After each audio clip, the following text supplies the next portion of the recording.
We are continuing our look this week at the book of Esther. We started just last week, so if you're like, I've been away, wait, where are we, what's going on?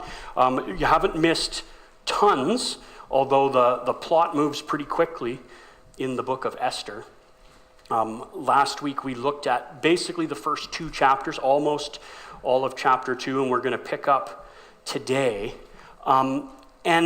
And the theme, I think, that comes out of the couple of chapters we're looking at today, and there's lots of things we're going to look at, but what kept hitting me, it's related to what we were talking about last week, and actually related to some of the themes that we saw when we were looking at the book of Ruth, and that is I think it challenges us to think about what we mean when we talk about God being sovereign, right? God being utterly in control of all things, which he is. The Bible asserts that.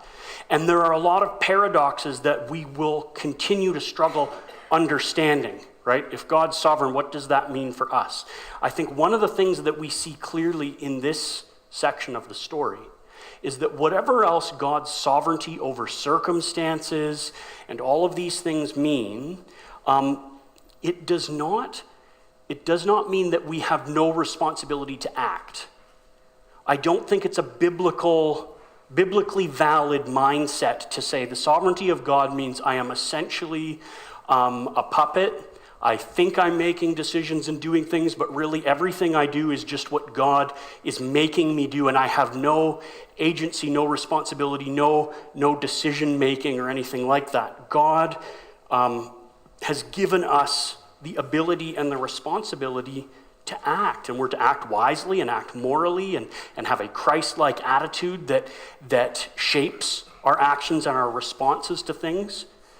But God is sovereign as well, right? And so we can swing from one to the other, sort of a faith that leads to a passivity, where it's like, it's snowing, but if God wanted me to have snow tires, I guess he would have installed them, but he didn't. So I'm just gonna head out on my Baldinis here, and oh my goodness, I'm spinning. I guess it was God's will for me to crash into that preschool. No, it wasn't. Put snow tires on your car. Again with the snow tires, right? What is this obsession?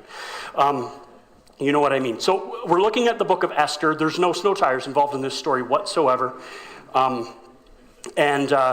If you're not familiar with this book, it's a story in the Old Testament of your Bible, one of two books of the Bible named after women, the main characters of these books. And we just looked at Ruth earlier, and we're in Esther, and the plot moves pretty quick. And so this it's set in the Persian Empire after the exile of the nation of Israel. They're carried off by Babylon.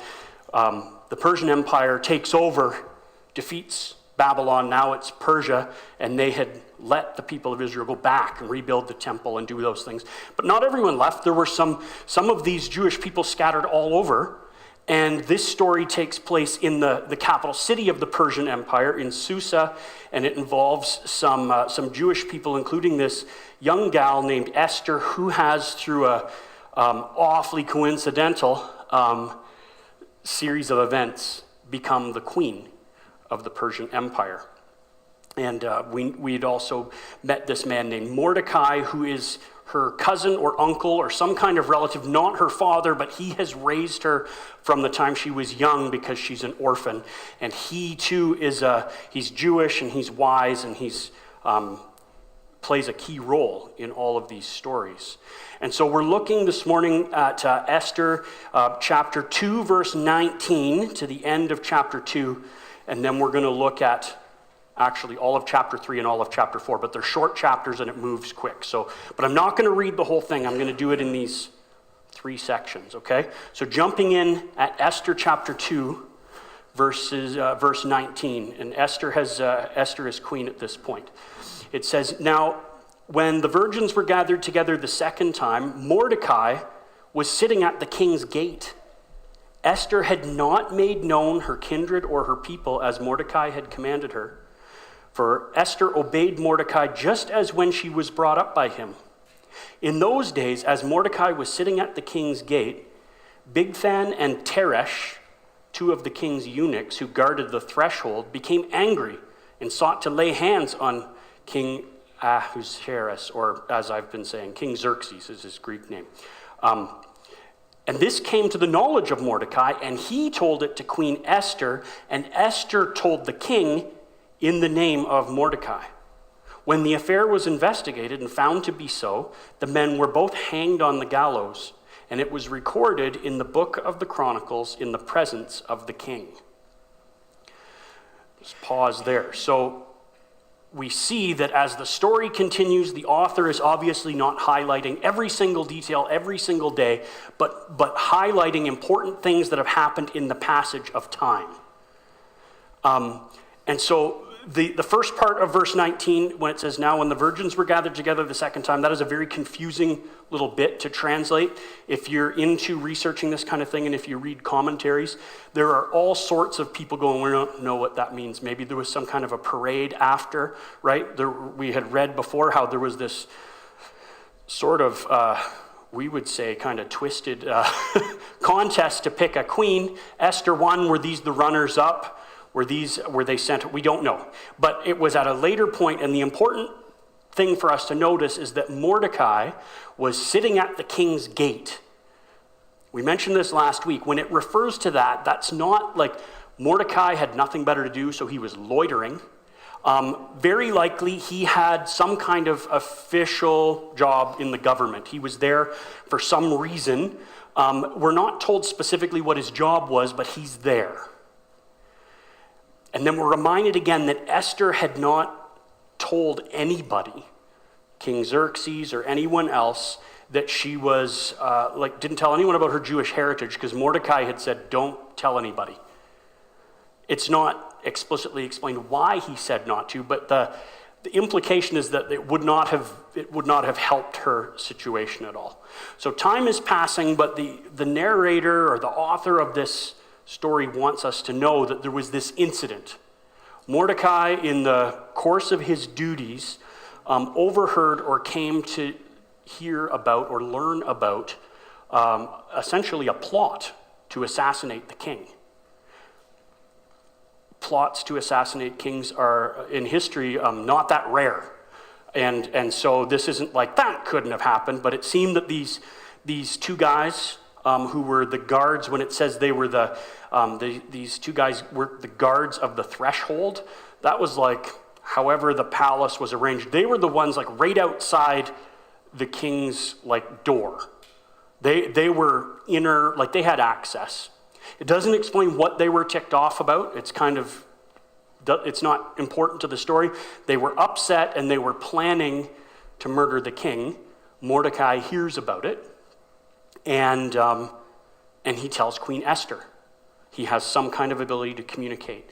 And so I think we are to see that like we don't know, we're not given the details, right? If this was modern, this would be like a spy novel. And that whole like, how did he find the plot? Was there a wiretap? Did he go undercover? There must have been a chase scene? Were they using snow tires, right? So many questions. We're just told he hears about it and he reports it like a good citizen. Some skeptics would say, well, yeah, he's kind of covering his own butt, right? Because King Xerxes, whether Mordecai's a big fan of him or not, chose his adopted daughter to be his queen. He's got a bit of a vested interest. Regardless, he reports it to Queen Esther. Esther tells the king, and she credits it to Mordecai, but I think, and we're going to see there's some other details that support this, I think she does it in a way, like she does not explain who Mordecai is in relationship to her. This, I learned of this thing, Your Highness, from, what is his name? Mordecai? I guess he works at your door. And to the king's credit, it seems that they investigate it and they find it to be so. It's like, that seems fair. And then the guys were both impaled, which is what the Persians did to people. And it was jotted down. It's important for us to see that because it's going to come in handy later. It does reflect well on their character, right? Mordecai could have said nothing. Maybe it was in his interest to say something, but he was in the right time and place to hear about it and actually save the life of arguably the most powerful man on the planet at the time. So Mordecai learns of this plot. Then we jump into chapter 3, and we see where Mordecai learns of another plot. First he learned of a plot to kill the king. Now he learns of a plot to destroy all of the Jewish people. So the plot is getting thicker here. Chapter 3, verse 1, it says, "After these things, King Xerxes promoted Haman the Agagite, the son of Hammedatha, and advanced him and set his throne above all the officials who were with him. And all the king's servants who were at the king's gate bowed down and paid homage to Haman, for the king had so commanded concerning him. But Mordecai did not bow down or pay homage. Then the king's servants who were at the king's gate said to Mordecai, 'Why do you transgress the king's command?' And when they spoke to him day after day and he would not listen to him, they told Haman in order to see whether Mordecai's words would stand, for Mordecai had told them that he was a Jew. And when Haman saw that Mordecai did not bow down or pay homage to him, Haman was filled with fury, but he disdained to lay hands on Mordecai alone. So, as they had made known to him the people of Mordecai, Haman sought to destroy all the Jews, the people of Mordecai, throughout the whole kingdom of Xerxes. In the first month, which is the month of Nisan, in the 12th year of King Xerxes, they cast pur, that is, they cast lots. That's a Persian word that's included in there. Cast lots before Haman day after day, and they cast it month after month till the 12th month, which is the month of Adar. Then Haman said to King Xerxes, "There is a certain people scattered abroad and dispersed among all the peoples in all the provinces of your kingdom. Their laws are different from those of every other people, and they do not keep the king's laws, so that it is not to the king's profit to tolerate them. If it please the king, let it be decreed that they be destroyed, and I will pay 10,000 talents of silver into the hands of those who have charge of the king's business, that they may put it into the king's treasuries." So the king took his signet ring from his hand, and he gave it to Haman the Agagite, the son of Hammedatha, the enemy of the Jews. And the king said to Haman, "The money is given to you, the people also, to do with them as it seems good to you." Then the king's scribes were summoned on the 13th day of the first month, and an edict according to all that Haman commanded was written to the king's satraps and to the governors of all the provinces and to the officials of all the peoples, to every province in his own script and every people in its own language. It was written in the name of King Xerxes and sealed with the king's signet ring. Letters were sent by couriers to all the king's provinces with instructions to destroy, to kill, and to annihilate all Jews, young and old, women and children, in one day, the 13th day of the 12th month, which is the month of Adar, and to plunder their goods. A copy of the document was to be issued as a decree in every province by proclamation to all the peoples to be ready for that day. The couriers went out hurriedly by the order of the king, and the decree was issued in Susa, the citadel.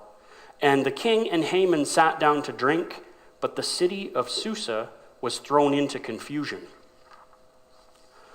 All right, so the plot thickens, big time.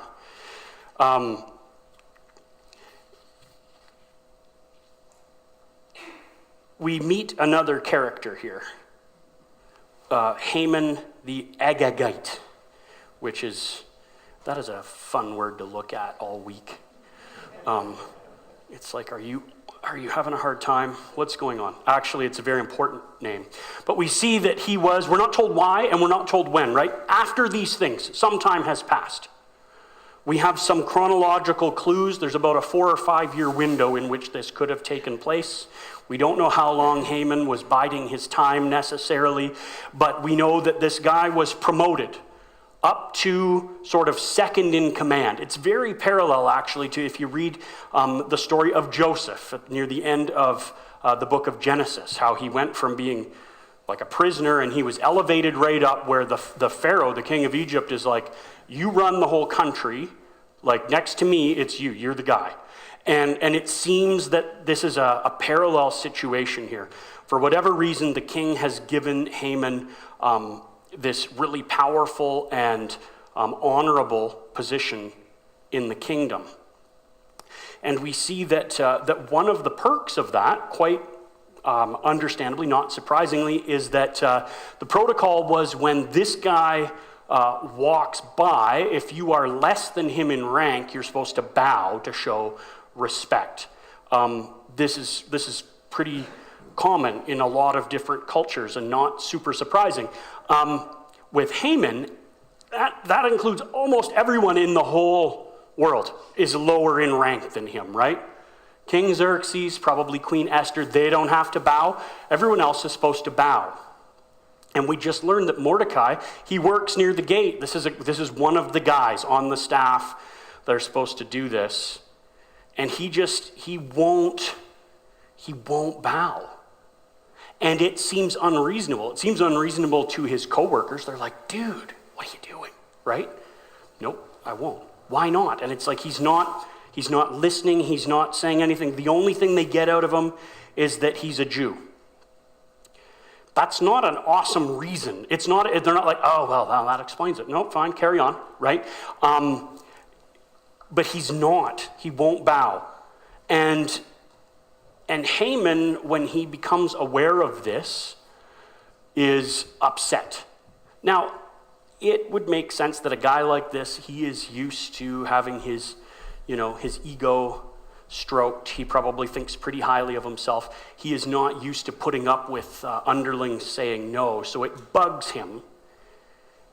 But we see, he is beyond furious. And his reaction seems way out of proportion, right? Unless he does this kind of thing all the time, we're not told. That would be crazy. But, he is upset. If this was kind of a normal story, a normal high government official in an authoritarian regime, say that 5 times fast, it would not have been surprising if he would have Haman killed. Or not, Haman would have Mordecai killed. He'd be like, who is this guy? Yeah, are you going to bow or not? I won't. Okay, snick. Next. Anyone else not bowing? Great, problem solved. On with his day. He's got a lunch, right? He's got to go golfing with the king. This wouldn't be a big deal. But he is he's bent. And he's like, when he finds out who he is, he says, no, I'm not going to do anything with him. It's the wording there where it says he disdained to lay hands on Mordecai alone. It's like, it implies that maybe his people were like, is it the usual, off with his head, right? And it's like, no, don't, what? Seriously, he's like, no, don't worry about it. I've got a bigger idea. Oh, I see. You're going to kill him and his whole family. You're on the right track. I'm thinking bigger. He's got this massive plan. What is going on here? I think there's some important clues that would have been more prominent to the earlier readers of this story that might be easy for us to miss.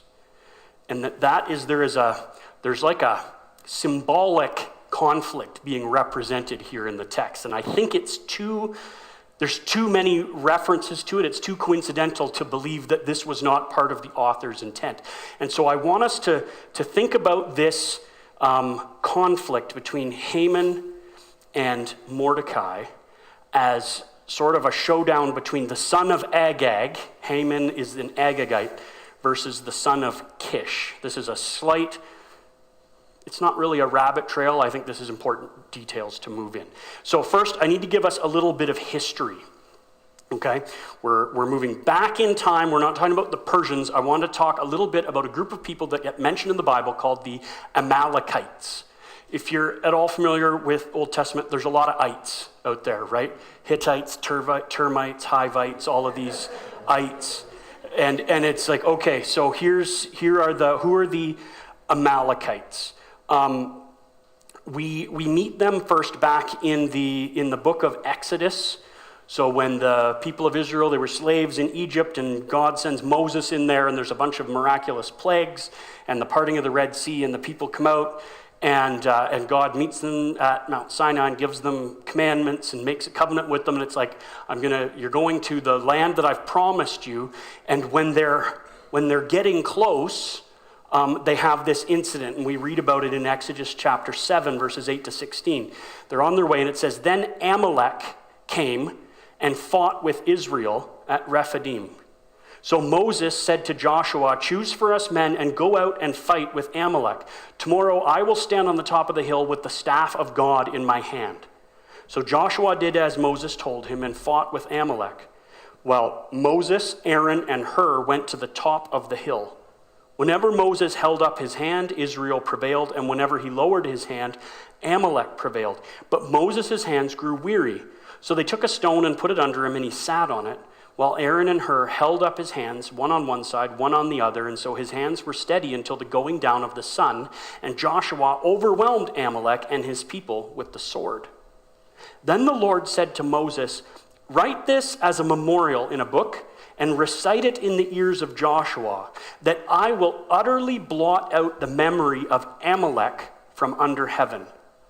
And Moses built an altar and called the name of it, 'The Lord is my banner,' saying, 'A hand upon the throne of the Lord will have war with Amalek from generation to generation.'" So, Amalekites, nomadic tribal people in the south of what we would now call kind of the Palestinian area. There's a nomadic conflict, and God is like, for that, I'm going to blot them out completely.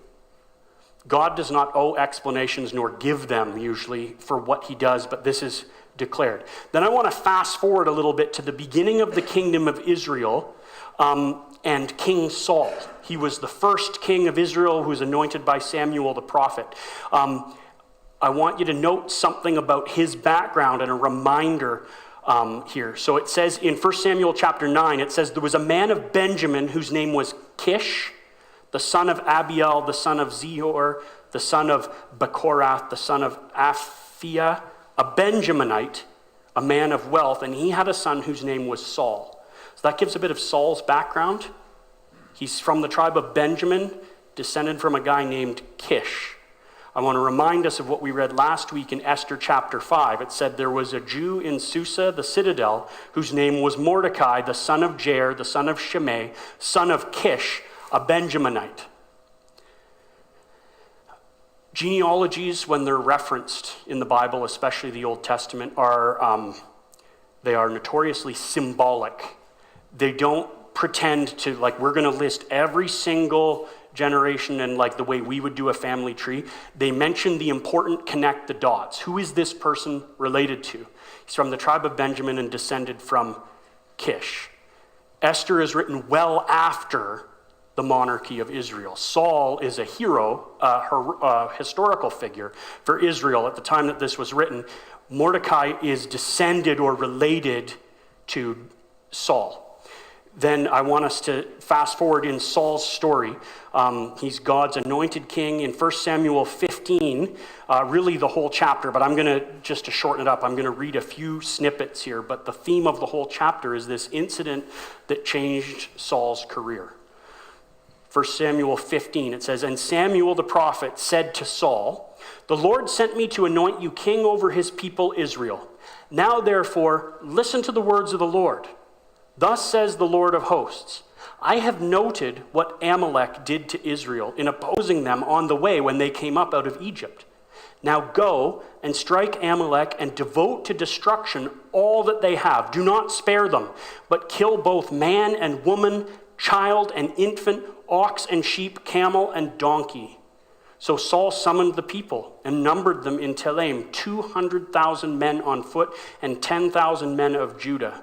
And Saul came to the city of Amalek and lay in wait in the valley. Then Saul said to the Kenites, who were a people living amongst the Amalekites, he says, 'Depart, go down from the Amalekites, lest I destroy you with them. For you showed kindness to all the people of Israel when they came up out of Egypt.' So the Kenites departed from among the Amalekites. And Saul defeated the Amalekites from Havilah as far as Shur, which is east of Egypt. And he took Agag, the king of the Amalekites, alive, and devoted to destruction all the people with the edge of the sword. But Saul and the people spared Agag and the best of the sheep and of the oxen and of the fattened lambs and the calves, and all that was good and would not utterly destroy them. All that was despised and worthless they devoted to destruction. Fast forward down to verse 17. God has told Samuel that Saul has not been obedient. Samuel goes to him. Samuel said, "Though you are little in your own eyes, are you not the head of the tribes of Israel? The Lord anointed you the king over Israel, and the Lord sent you on a mission and said, 'Go, devote to destruction the sinners, the Amalekites, and fight against them until they are consumed.' Why then did you not obey the voice of the Lord? Why did you pounce on the spoil and do what was evil in the sight of the Lord?" Saul said to Samuel, "I have obeyed the voice of the Lord. I have gone on the mission on which the Lord sent me. I've brought Agag, the king of Amalek, and I have devoted the Amalekites to destruction. But the people took of the spoil, sheep and oxen, the best of the things devoted to destruction, to sacrifice to the Lord your God in Gilgal." Samuel doesn't buy it and argues with him and says, "God has rejected you as king because you've disobeyed." And then the chapter ends with this grisly scene here in verse 32, 33. It says, "Then Samuel said, 'Bring here to me Agag, the king of the Amalekites.' And Agag came to him cheerfully. Agag said, 'Surely the bitterness of death is past.' And Samuel said, 'As your sword has made women childless, so shall your mother be childless among women.' And Samuel hacked Agag to pieces before the Lord in Gilgal." The king of the Amalekites' name is Agag. As not fun as that is to say, Haman is the Agagite. He is a descendant. He is noted as being an Amalekite that got away, descended from this same line. And here they both are in Persia. And so the struggle in Esther is framed as the continuation of the struggle of Israel against Amalek, the nation that perhaps best represents the forces that oppose God's promises to establish his people. There is unfinished business here from a Jewish perspective. If this is correct, Haman, when he learns who Mordecai is, who his people are, not just that he's Jewish, but that he is a Benjaminite, a son of Kish, I think it's reasonable to suspect that Haman sees in Mordecai the descendant of the man who nearly exterminated his people, the Amalekites. And in Mordecai's minor offense, not bowing, Haman sees an excuse to right the wrongs and get justice by taking vengeance against those who would have destroyed them. So Haman makes this plot, and suddenly it doesn't seem quite so extreme, where he's like, I'm going to go to the king and I'm going to word it like it's doing him a favor, but I need the law to say to kill and destroy every man, woman, and child among them because fair is fair, right? That's how it goes. And so he makes this plot to destroy the Jews with the full authority of Xerxes, the great and mighty Persian, or the leader of the great and mighty Persian Empire. Interestingly, when Haman talks to the king, there's a parallel here. Esther's heritage and her relationship with Mordecai is seemingly kept secret from the king.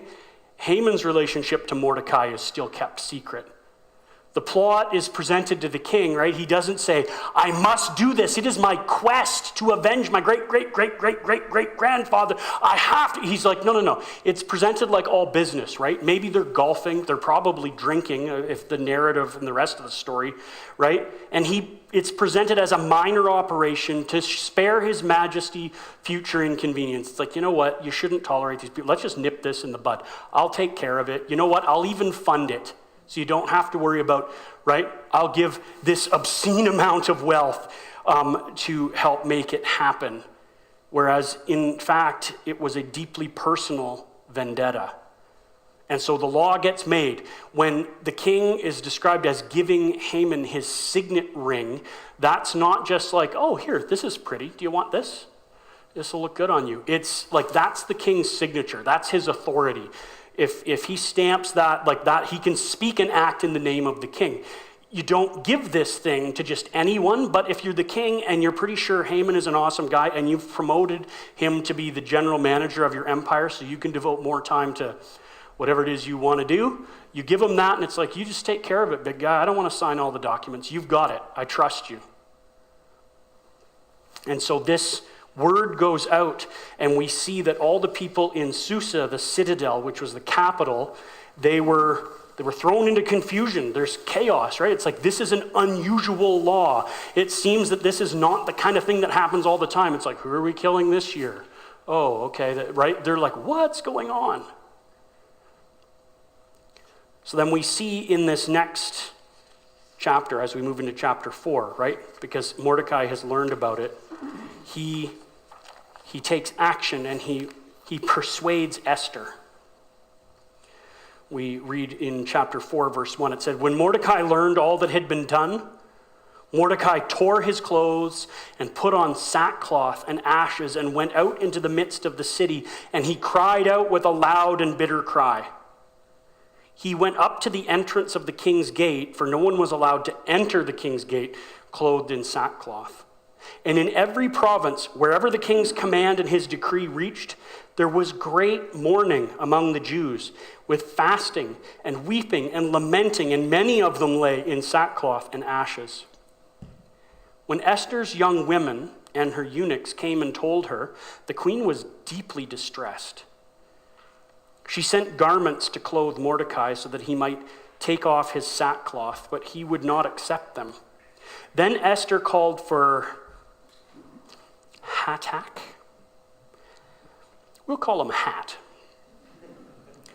One of the king's eunuchs who had been appointed to attend her, and ordered him to go to Mordecai to learn what this was and why it was. Hat went out to Mordecai in the open square of the city in front of the king's gate, and Mordecai told him all that had happened to him and the exact sum of money that Haman had promised to pay into the king's treasuries for the destruction of the Jews. Mordecai also gave him a copy of the written decree issued in Susa for their destruction, that he might show it to Esther and explain it to her and command her to go to the king to beg his favor and plead with him on behalf of her people. And Hatak went and told Esther what Mordecai had said. Then Esther spoke to Hatak and commanded him to go to Mordecai and say, all the king's servants and all the people of the king's provinces know that if any man or woman just goes to the king inside the inner court without being called, there is but one law, to be put to death, except the one to whom the king holds out the golden scepter so that he may live. But as for me, I have not been called to come into the king these 30 days. And when they told Mordecai what Esther had said, then Mordecai told them to reply to Esther, do not think to yourself that in the king's palace you will escape any more than all the other Jews. For if you keep silent at this time, relief and deliverance will rise for the Jews from another place, but you and your father's house will perish. And who knows whether you have not come to the kingdom for such a time as this. Then Esther told them to reply to Mordecai, go, gather all the Jews to be found in Susa, and hold a fast on my behalf, and do not eat or drink for 3 days, night or day. I and my young women will also fast as you do. Then I will go to the king, though it is against the law, and if I perish, I perish. Mordecai then went away and did everything as Esther had ordered him.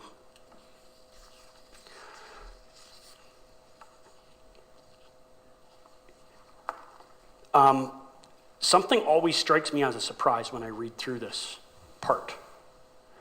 And that is how in the dark, how insulated from all of this Queen Esther appears to be. Mordecai, of course, being a citizen, he lives in Susa. He hears of the edict like everyone else.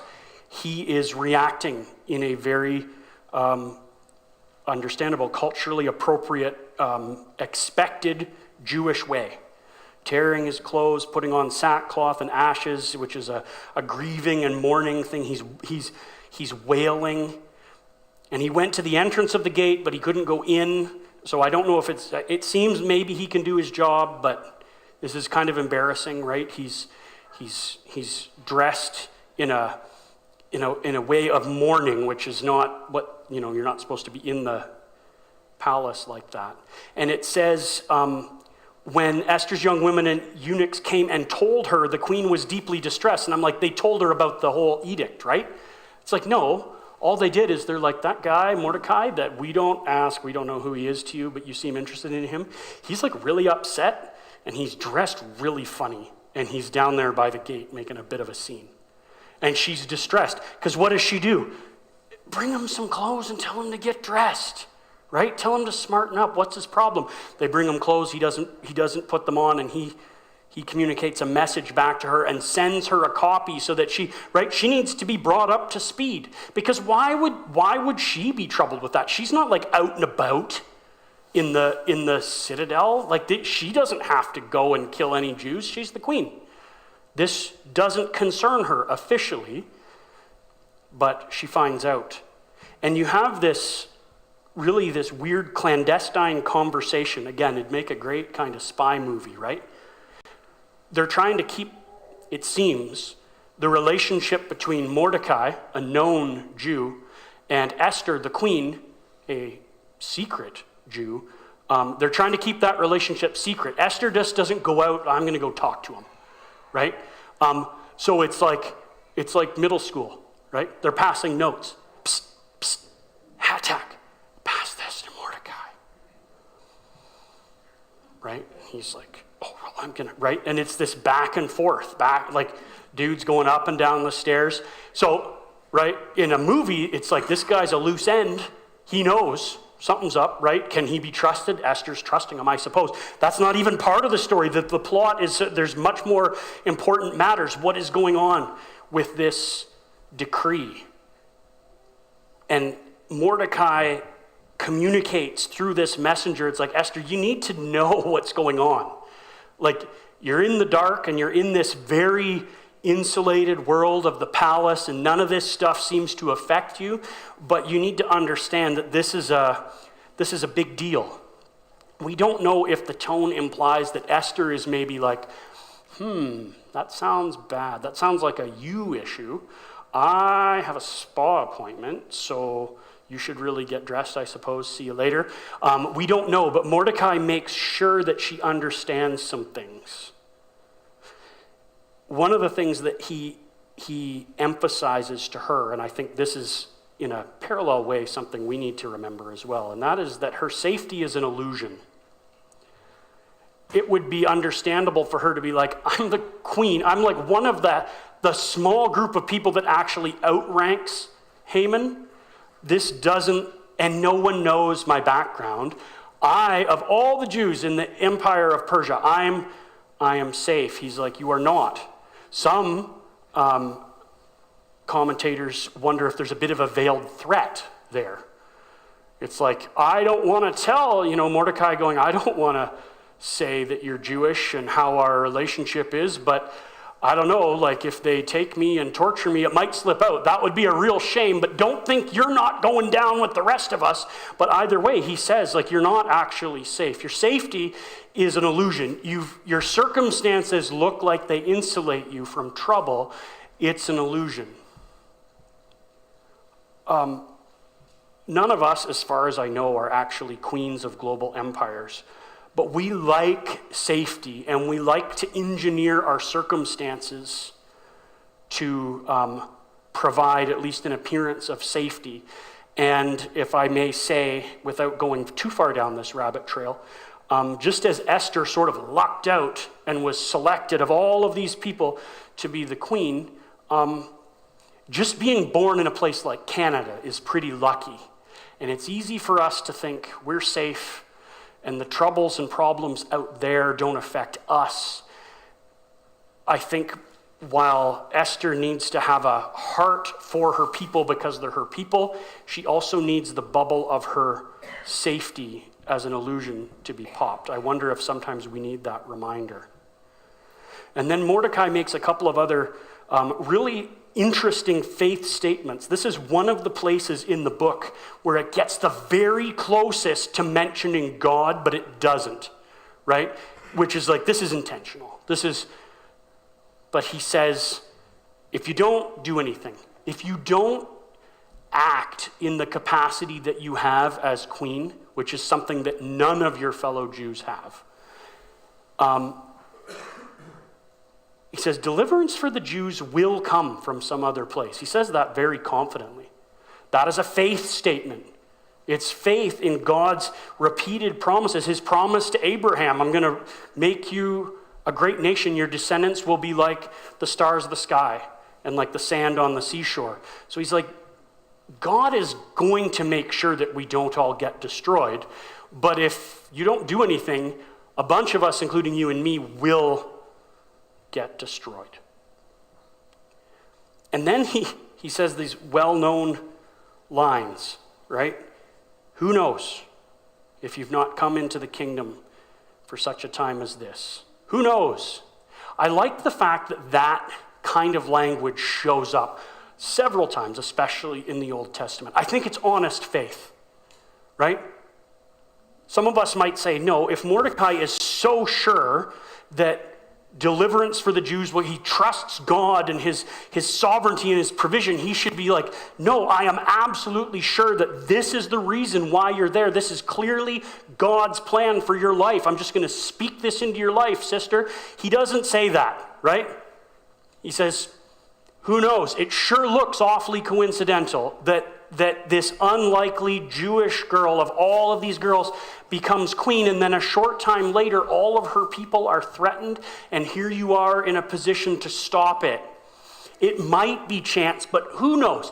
Just for the sake of argument, let's operate on the hypothesis for a second that God has put you here just for this time. Could it be? And I think a lot of the times in our lives, that's the best we've got. We might feel like we need to speak in more faithfully authoritative language. I don't think we need to. I think a lot of the time we're looking at our circumstances, we trust that God is good, and we're like, who knows? If like this hard thing, but I've got this opportunity to do it. I see this need that needs to be met, and I somehow uniquely have this combination of gifts and opportunities to do it, but I don't want to, or it's going to be embarrassing, or it's going to whatever. But it's like, who knows, right? And I think that's a good position. I would say, if you see that and then you start saying, I know for sure just because of that, this must be God, get out of my way, I'm on a mission from God, you might be overstepping, but I think we're safe to say, who knows? It could be God. Let's act as though he is leading us through our circumstances because we know he is sovereign. And he mentions that she's been brought to the throne perhaps for such a time as this. We live in the time we live. Some of us, depending on how we're wired, depending on our perspective, might lament and feel like, man, I've been born in the wrong time. I wish I lived in, right? Pick your historical era that we look at through rose-colored glasses. God knows our time and our place. He knows where you are. All of us are in the spot that we are for such a time as this. This is the only time we've got. It's not random. God knows. And then we see Esther's brave statement. All right, I'll go. I'll go into the king even though it's against the law. And if I perish, I perish. Some would say, well, that's just resignation. She's basically like, I don't want to do it. I would rather play it safe. He's like, there's no safe. This is your only chance. Well, but I think it's a faith statement too. It's a faith statement that says, I see what you're saying, Mordecai, and I do recognize God's hand on my circumstances. It's far too coincidental to believe that this is not God at work, and we know God has made promises to his people, and I know that, man, I had no ability to get myself into this position as queen, and yet here I am. I have no ability to make the king do anything. But I'm gonna step out in that faith. And if I perish, I perish. Oh, don't talk like that. That's the wrong attitude. That's not. Faith can be realistic sometimes. Some people would never say that. Maybe it's how you're wired. You're like, nope, I'm gonna go and I'm just confident that it's just gonna absolutely work. And people like me would be like, but you don't know that. And then you'd go in and it would work and you'd be like, see, told you. And I'd be like, but you didn't know that. She's like, if I perish, I perish. Trusting that God has sovereignty over all things. Trusting that God has ordained your circumstances, our circumstances, the micro of our own individual lives, the macro of the whole wide world. Trusting that God has sovereignly ordained those things does not mean that we are not responsible to act. Esther and Mordecai don't, well, this looks pretty bad. This seems like doom. But God's promised to protect us, so I guess this is on him. What do you got this afternoon? Oh, golf again. Oh, right? Like it's we have to do something. Why? Don't you trust God? I absolutely trust God. And he puts us in circumstances where the right thing to do appears to us. And maybe we don't see it as clearly as we'd like.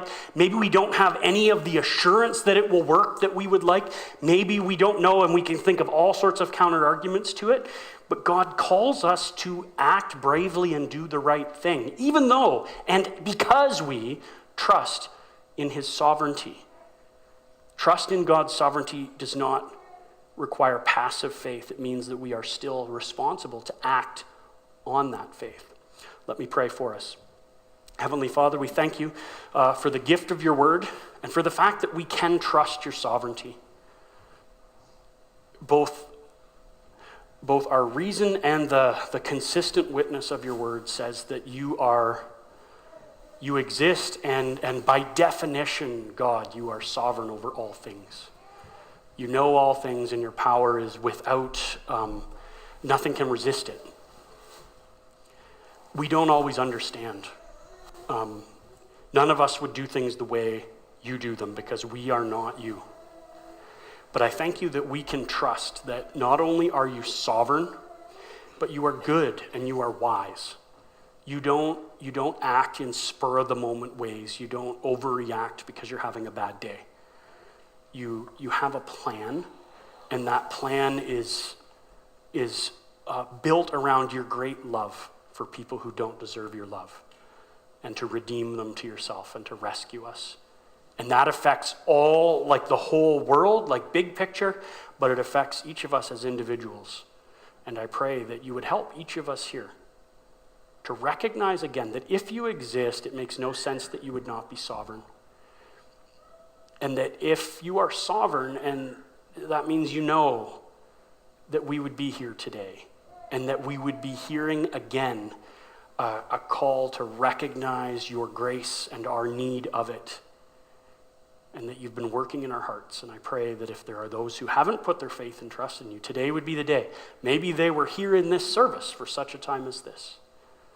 For those of us who are walking in faith and trust in you, Lord, I pray that you would help us to be courageous, that we would not fearfully choose to be passive and call it faith, but that we would be listening. Is there something you want us to do in the circumstances that you've put us? Make us wise and direct our steps, we ask. In Jesus' name, amen.